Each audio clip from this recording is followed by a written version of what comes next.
तभी वहीं से एक चुड़ैल आती है, उसके ऊपर हमला कर देती है और वह हवा में उड़ने लगता है। जंगल के बीच चारों तरफ अंधकार ही अंधकार छाया हुआ था। उसी जंगल के बीचों बीच एक ऐसी भूतिया गुफा बनी हुई थी कि यदि कोई भी व्यक्ति उस भूतिया गुफा के तरफ जाता था या कहीं वह उस भूतों के सामने आ भी जाता था, तभी वह भूत अपनी बुरी शक्तियों से उसके ऊपर हमला कर देते थे और वह हर एक व्यक्ति को वहां पर मार देते थे। इसी तरह एक शाम की बात है, एक राहुल नाम का लड़का उन्हीं भूतों की खोज में अपने घर से जंगल की ओर निकलता है। वह एक कॉलेज स्टूडेंट था, इसीलिए उसे यह सारी बातें केवल अंधविश्वास ही लगती थी।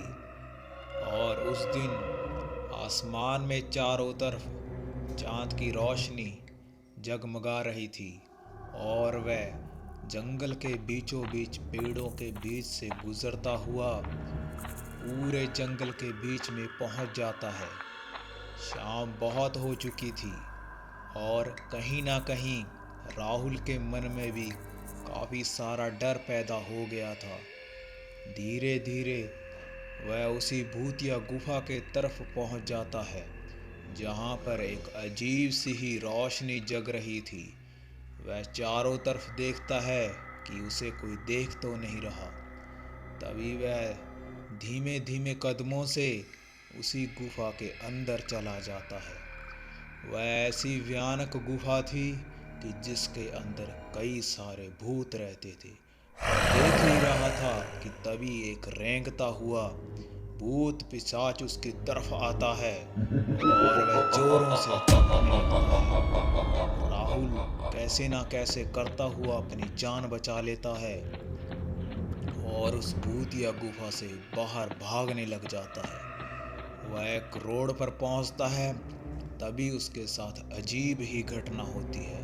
वह आसमान में उड़ने लगता है जैसे कोई बुरी शक्ति उसके ऊपर कब्जा कर रही हो।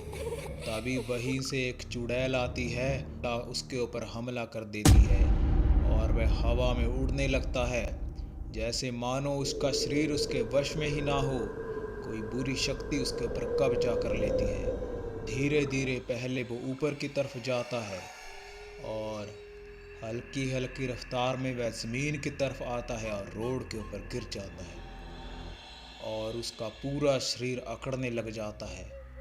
लेकिन वह हिम्मत कर कर वहाँ से उठता है और ऐसी घटना को देखकर वह डर जाता है और वहाँ से भाग लेता है। और थोड़ी देर बाद वही भूत पिशाच वहाँ पर प्रकट होता है और अपने होने का एहसास दिलाता है।